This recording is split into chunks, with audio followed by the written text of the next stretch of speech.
Hello everyone, Dr. Ashes here, and today we're going to discuss about ZPHC ANAVAR. But before that, I'm going to leave the link to my BTC account in the description. And if you're willing to contribute and helping my channel through this BTC account, Bitcoin account, I really appreciate it, because without your help, I'm not be able to make as many products as I wish to. So small contribution together will kind of help me to go for more products. So as I said, today I want to discuss about ZPHC ANAVAR.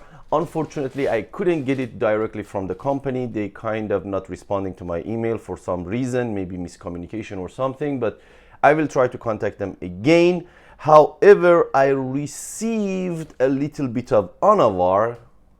I'm not sure if you can see.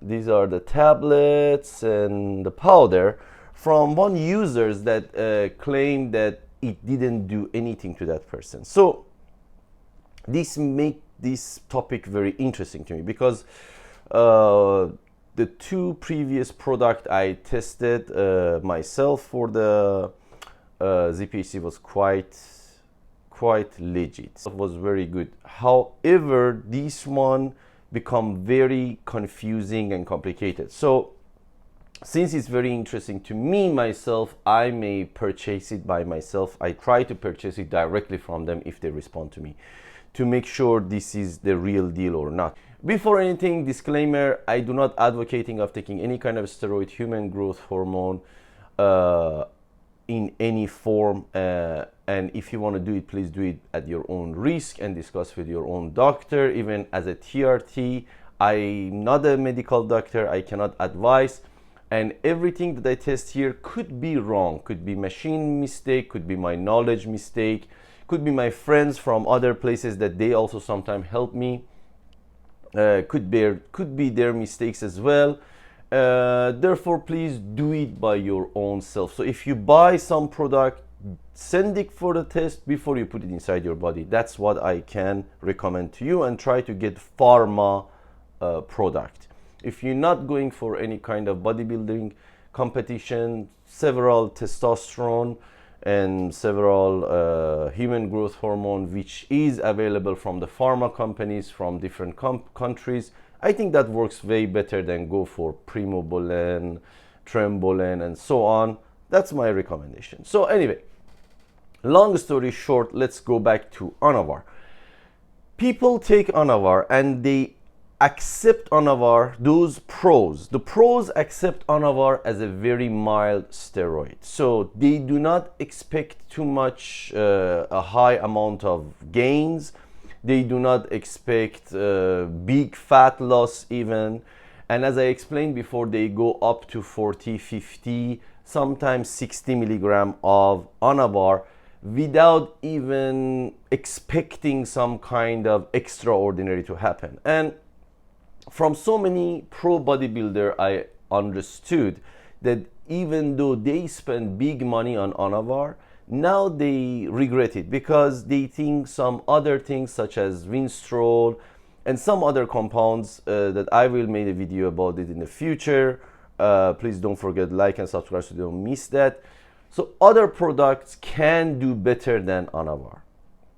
I explained ANAVAR is already made for the burn victim and also for those HIV patients. So they wanted to reduce the side effect while still it can stimulate their protein synthesis within the muscle, so they don't lose body mass, as well as enhancing the immune system.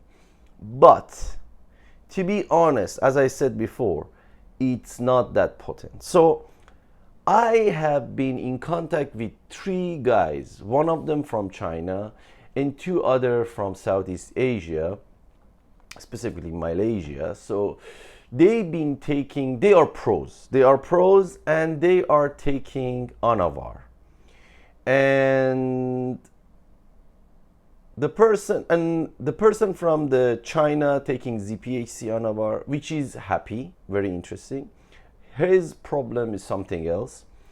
The 2 pros from the Malaysia, they were taking ANAVAR, and somehow they are doubting the effect of the ANAVAR.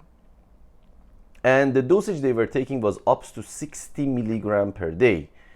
That's a lot. That is a lot. As I said in the previous video, 60 milligram of ANAVAR with all the extra side effect that it can has on your liver, your kidney, and so on, it's really not necessary. So anyway, they did it and they were not happy with the result.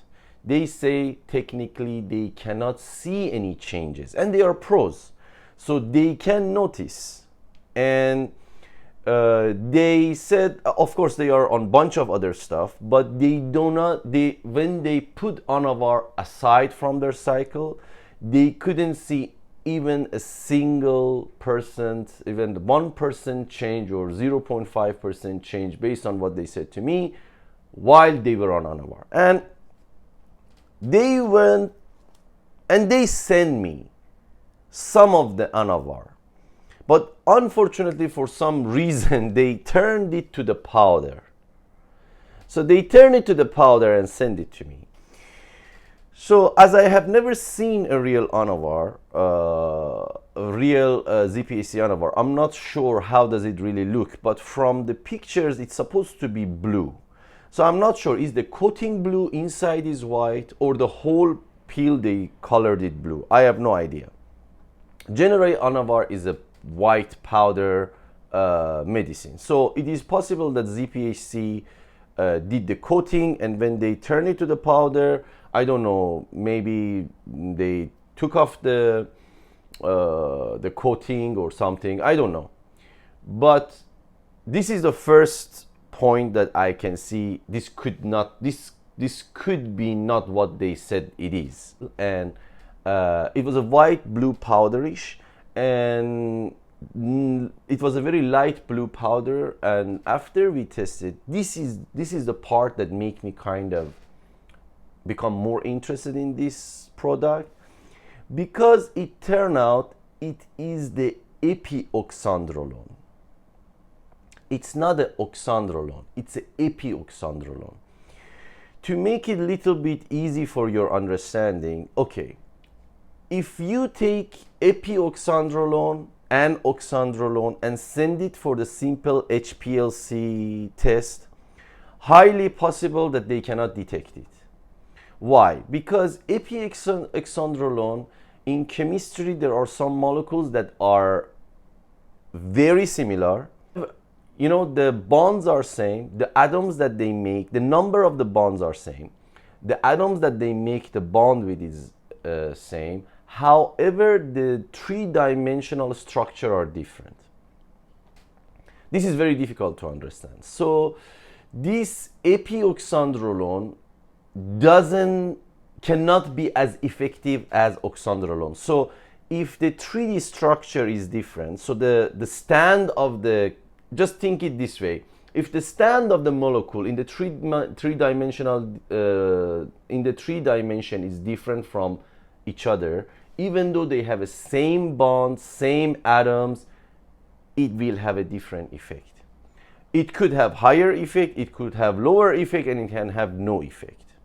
So this is the problem with the epioxandrolone, and that is the problem. We believe that is the problem. There are so many different ways to understand and detect the epioxandrolone, but the cheapest one that we could use is the HPLC using the chiral stationary phase. And the reason for that is the different stationary phase can react differently with the oxandrolone and epioxandrolone. So with that we can only get the different peaks.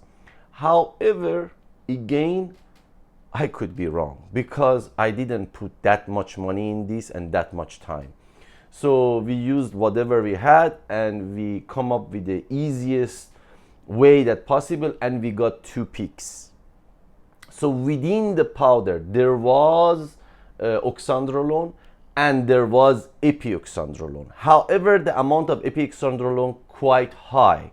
So if you run the normal HPLC, you can see, oh, this is 95-97% pure. However, if you run it with a special stationary phase, then you can see the separation of the pure oxandrolone and epioxandrolone, which was quite huge. So I think if you're on 50-60 milligram, you can only get 15 to 20 milligram of the oxandrolone. That's why maybe it was not effective. However, I'm gonna contact the ZPHC and I will see their response. So stay tight. I hope this video was interesting for you. Don't forget to like and subscribe. Till next time.